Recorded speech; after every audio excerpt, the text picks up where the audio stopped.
How to make aesthetic photo edits using Filto. First of all, open the Filto app and tap the plus button to start a new project.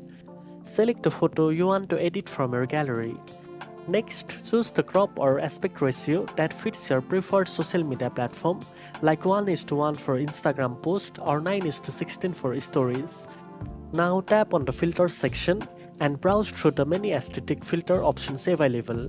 Try filters like vintage, minimal, portrait or cinematic to give your photo a stylish and unique look.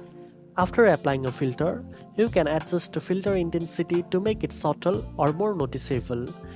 Then go to the Adjust tab where you can fine-tune brightness, contrast, saturation and sharpness to enhance your photo further. You can also add overlays like light leaks, grain or bokeh effects to create a dreamy or retro vibe. If you want, add text or stickers to personalize your photo and make it stand out. Once you are satisfied with the edits, tap the Save button to export your photo in high quality. Now you know how to make aesthetic photo edits using Filto. If you found this video helpful, don't forget to like, share and subscribe for more editing tips. Thanks for watching and I'll see you in the next one.